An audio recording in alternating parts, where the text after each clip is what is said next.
welcome back to my channel Nadiatmaka Aqua Tips. Hari ini kita akan membahas poin ketiga tentang ikan, masih tentang kategori ikan ya. Dan yang sekarang kita akan bahas tentang ikan tidak agresif atau biasa disebut sebagai ikan komunitas. Dari namanya ikan komunitas sudah kelihatan kan? Ikan yang cinta damai, senangnya bergaul, gitu loh.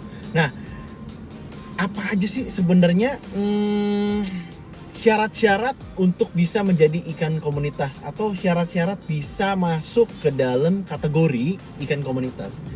Nah, untuk bisa masuk ke dalam ikan komunitas, kategori yang pertama adalah pasti ikan-ikan ini memiliki toleransi terhadap ikan lainnya. Jadi ketika satu jenis ikan atau satu ras ikan digabung dengan ras-ras ikan lainnya aman, tidak akan berantem, tidak akan ribut, tidak akan saling serang satu sama lainnya. Jadi satu sama lain semua cinta damai, saling mengasihi, saling sayang gitu ya. Yang pasti walaupun antara satu jenis ikan atau satu ras ikan berbeda ukurannya maupun jenisnya, ukurannya berbeda, warnanya berbeda, jumlahnya berbeda, tidak akan menimbulkan ancaman bagi ikan atau bahkan kalau mau dibilang bahkan bagi makhluk lainnya di akuarium atau di aquascape, misalkan udang, keong, itu tidak akan mengancam kehidupannya mereka karena saling damainya mereka gitu. Nah, biasanya ya, walaupun tidak semuanya, biasanya ikan-ikan yang tidak agresif atau ikan komunitas itu hidup di dalam akuarium itu bergerombol. Namanya juga komunitas, ya nggak sih? Jadi mereka bergerombol. Hidupnya pergerakannya mereka bergerombol tuh. Satu perkumpulan gitu. Jadi kalau kalian memasukkan beberapa jenis ikan yang tidak agresif di dalam akuarium, akan muncul lagi komunitas-komunitas kecil di dalam aquascape-nya teman-teman, gitu lah ya. Apa aja sih contoh-contoh dari ikan yang tidak agresif atau ikan komunitas ini? Yang pertama dan paling umum adalah neon tetra dan saudaranya cardinal tetra. Yang membedakan neon tetra dan ini adalah cardinal tetra, neon cardinal. Bisa dilihat apa yang membedakan mereka berdua. Mirip banget, kalau mungkin yang nggak berpengalaman ngelihat ikan ini mungkin tidak bisa membedakan. Yang membedakan adalah warna merah di bawah garis biru atau biru bercahayanya itu yang dibilang neon, ya itu gituan ya yang bercahayanya. Warna merah ini kalau pada neon hanya dari ekor ke tengah badan atau ke tengah perut, sedangkan pada cardinal tetra dari ujung ekor sampai ke bawah insang, jadi panjang dari belakang ke depan gitu. Kalau pada neon setengah, warna merahnya cardinal full di bagian bawah.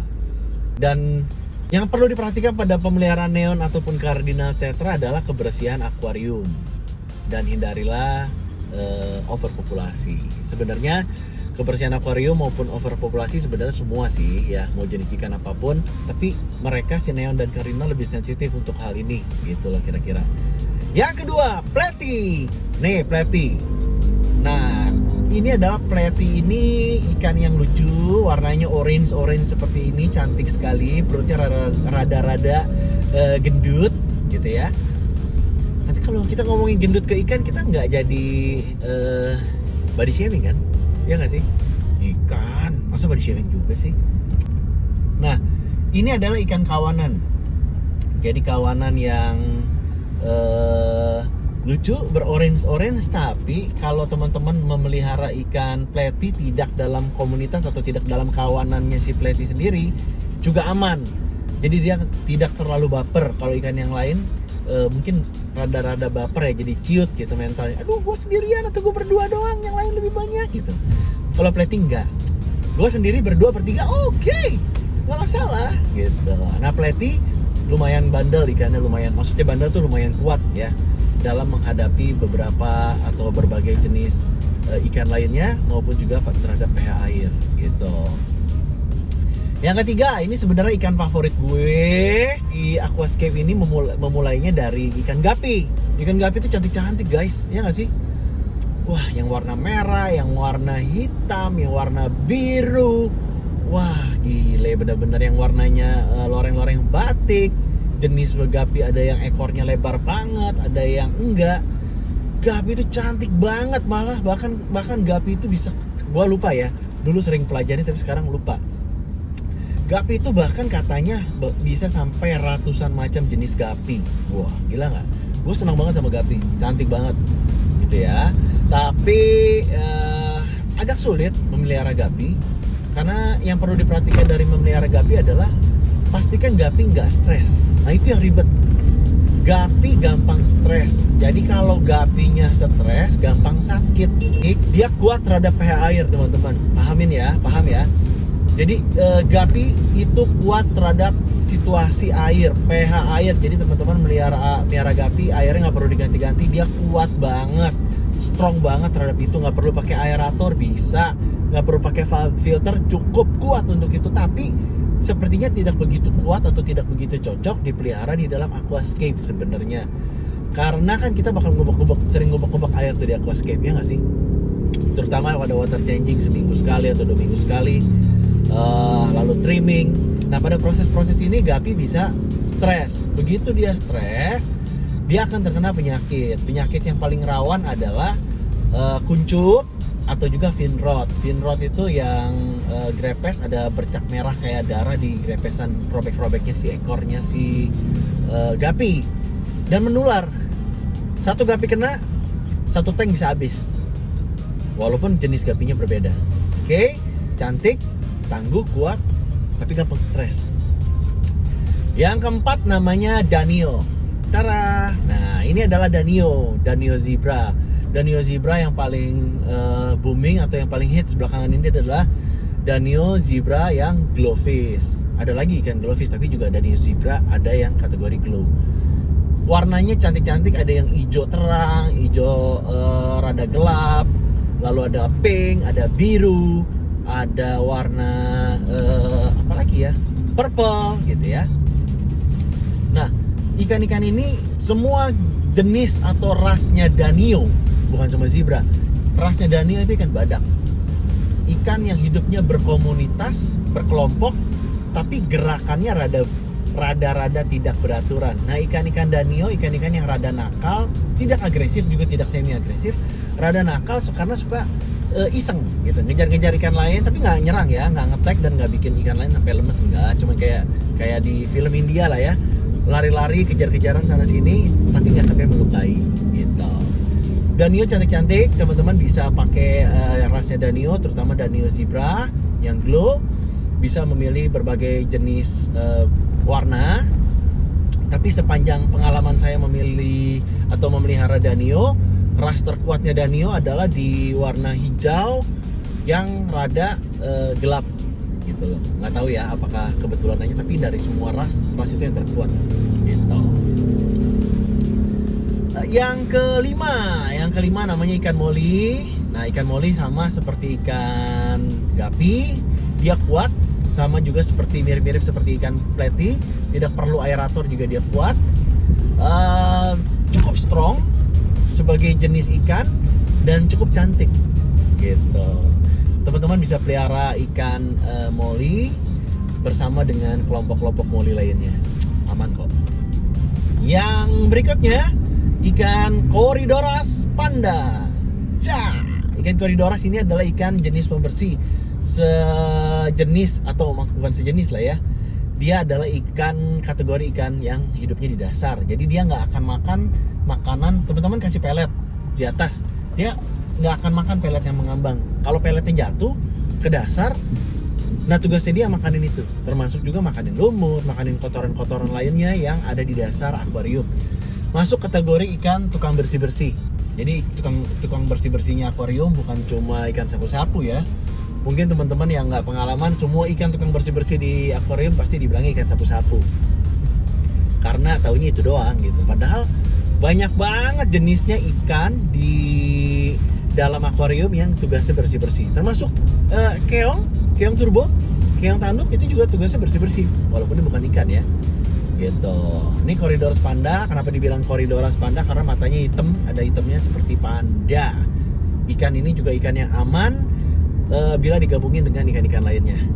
Dia juga cinta damai kok. Yang berikutnya ini adalah ikan favoritnya anak gue, salah satu ikan favorit anak gue nih, ikan red nose. Ikannya cantik, badannya tumbuhnya memanjang. Ciri khasnya ikan red nose adalah di ekornya terdapat warna black and white, garis begini ya, seperti ini nih. Nah, ini ekornya. Lalu mukanya di bagian depan ada warna red, warna merah. Karena posisinya di depan banget, jadi kayaknya di hidung. Jadi seperti terlihat di hidung. Jadi makanya dibilangnya sebagai ikan red nose atau hidung merah gitu. Tapi sebenarnya bukan hidung sih, dia mukanya. Harusnya red face kali ya. Ini adalah ikan yang cantik banget kalau teman-teman pelihara dalam jumlah banyak. Cukup bagus karena tidak seperti danio yang berenangnya berkelompok tapi brutal.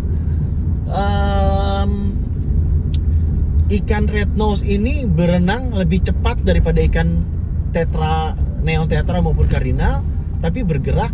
Jadi gini, kalau mau dibilang pergerakan atau kecepatannya red nose seperti ikan danio, gitu ya, kecepatan ya. Tapi kerapihan dalam berkomunitas, berenang berkomunitasnya seperti neon ataupun cardinal tetra, gitu.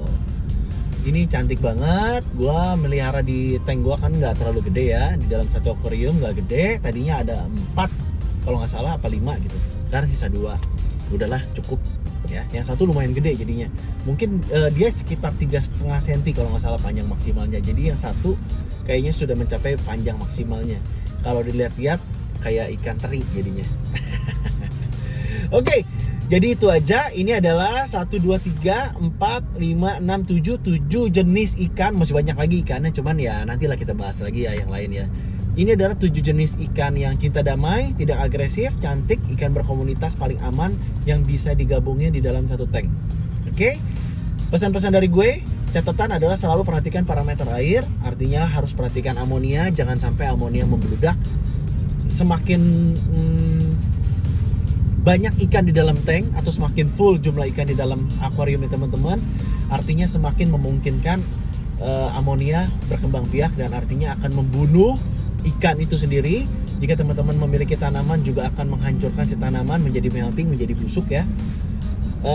Kalau dalam jumlah sedikit bermanfaat bagi tanaman, tapi dalam jumlah banyak akan menghancurkan si tanaman itu sendiri. Lalu juga pastikan tidak memberi makan ikan secara berlebihan.